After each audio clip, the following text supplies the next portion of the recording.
Hi everyone, it's your professor here. I'm going to do a quick and dirty explanation here of your social issue exploration paper. It's your research paper. So you just finished your first paper, which was the courage paper. This is your second and your last paper here. In a typical 16-week class, you usually have 4 papers.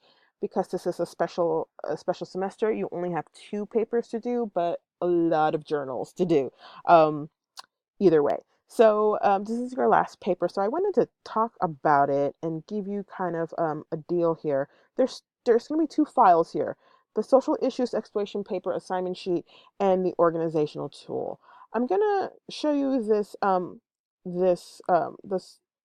the assignment sheet to this, if it comes up, hopefully quickly, because I want to go through it with you.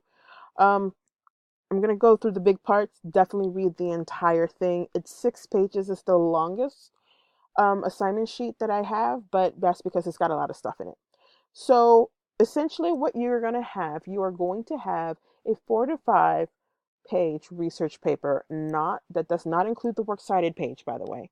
So that's 4 to 5, not including the works cited page, paper with 3 to 5 sources that explores a social issues in one of the stories that it's listed on this sheet. All right, you will use the source that your primary source is going to be one of the stories, and then you're going to have the secondary sources. And I would like for you to use credible sources such as newspapers and research databases, not Wikipedia, not blogs, and not credible sources. In fact, don't use Google. You are not allowed to use Google. The only thing you are allowed to use is the databases and New York Times. Now, through that semester, we've used Credo reference, we've used opposing viewpoints. You're going to do an activity soon that has academic search complete. And so you have those databases, plus um, you have the New York Times database or the New York Times website that we used earlier in the semester. That's it. Between the databases and the New York Times, you have no need to Google anything.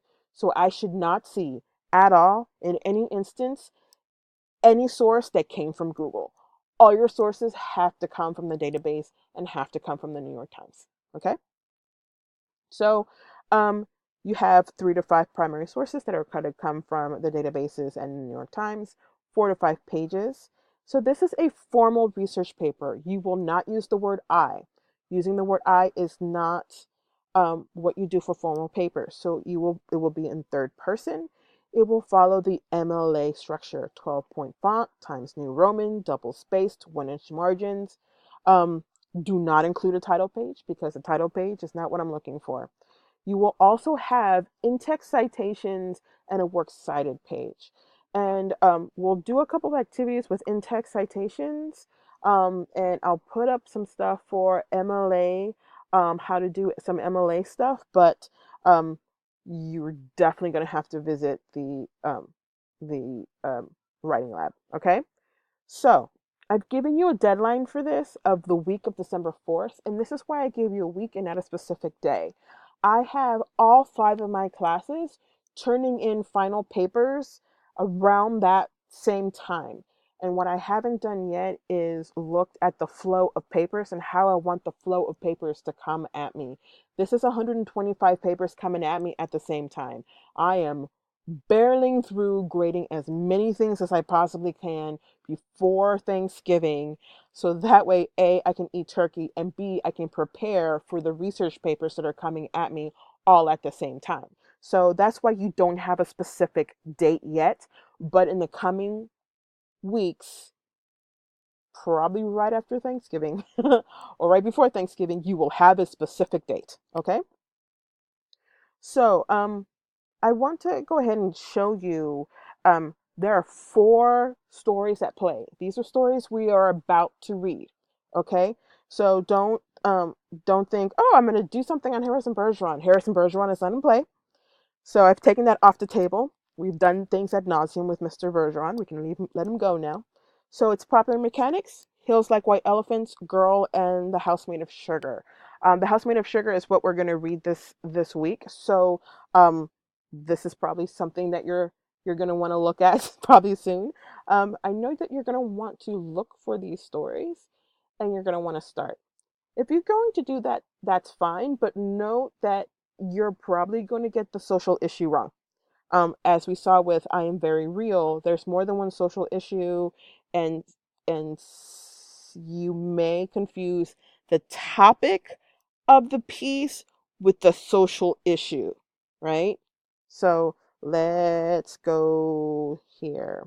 Definitely use the writing lab. I cannot stress enough how important it is for you guys to use the writing lab. All right, so this is where the money is here. Here is the structure. I literally give you the structure on how to do this paper, right? So you don't have to think about it, because when we do a social exploration research paper, it can get kind of crazy in your head about how you're going to put this all together.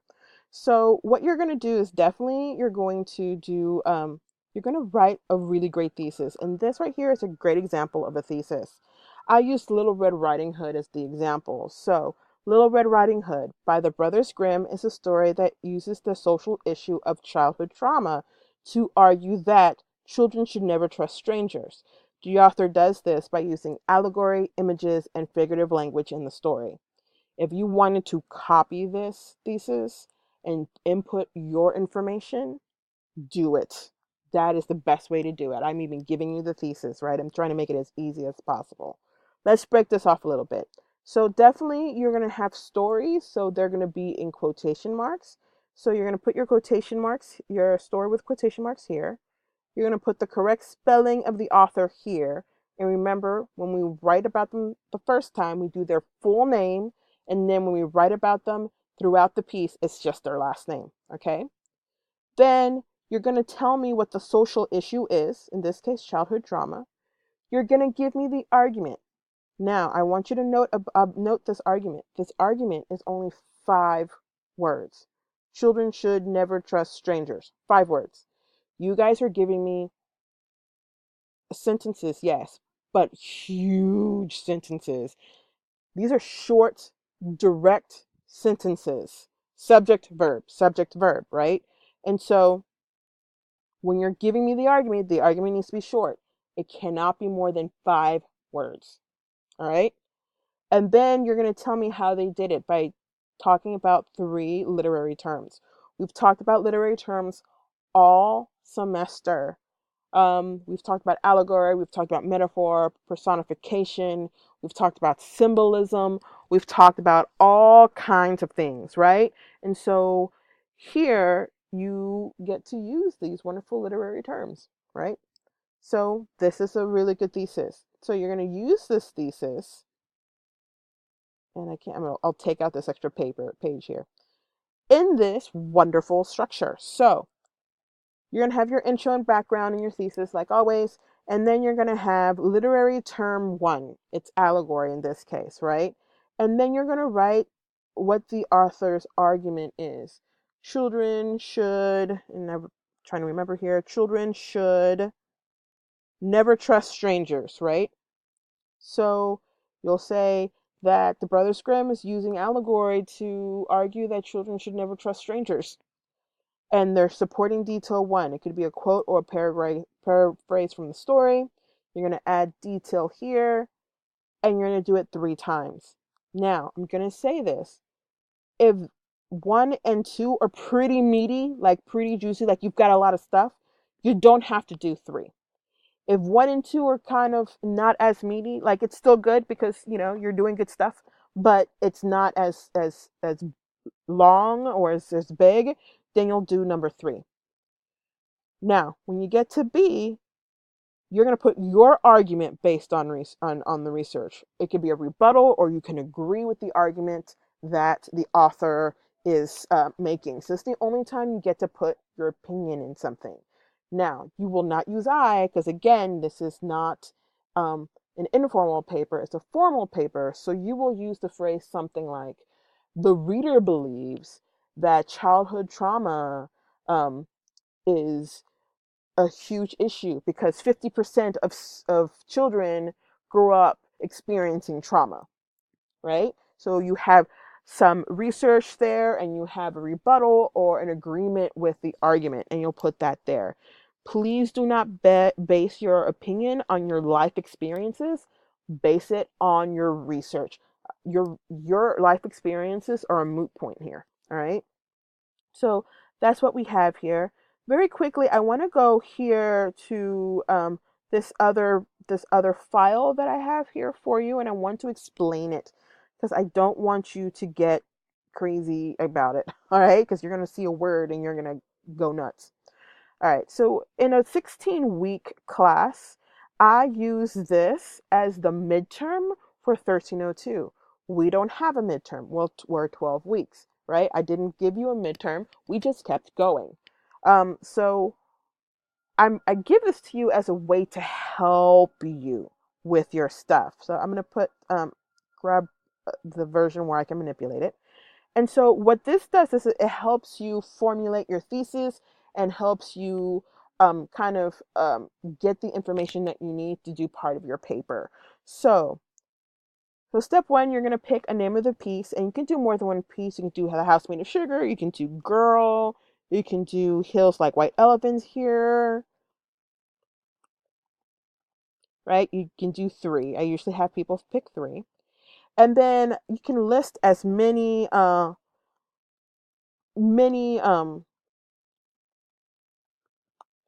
issues as you possibly can, right? If you haven't read the story, then you kind of will figure out and understand that. So you, as many social issues as you find in a story. Remember with I Am Very Real, you people found prejudice, they found stereotypes, they found morality. Those 3 social issues exist. Those 3 and many more exist in I Am Very Real. So it could be possible that a story has more than one social issue. So you're going to write as many social issues as you possibly can. You can go ahead and go back to the lesson on social issues and look at the list and see if there's anything you can just kind of plug in. And then you're going to write what the argument is, or what you thought the argument that the author wrote or saying. Don't forget that this is just 5 words. Don't go any more than 5 words. It's supposed to be short. You guys are writing novels. 5 words, right? And then when you go here, you go to step 2, and you're going to pick a piece and a social issue, right? So let's say I put The House Made of Sugar, and the social issue I pick is mental illness. And then I'm going to pick 3 literary terms, right? Maybe she is using symbolism, and she is using characterization, and she is using hyperbole. Hyperbole. I promise you I can spell this word. All right, so I picked a piece, a social issue. I picked 3 of these, and now I'm going to go back to the story and write 3 examples for each one of these that I found in the story, right? So for each one of these, and of course these things expand, so you don't have to worry about it, right? So that's what you're going to do there. And you're going to go do it for all of them. If you want to pick an additional piece, you can, or if you want to pick one piece, that's fine. You can pick more pieces here.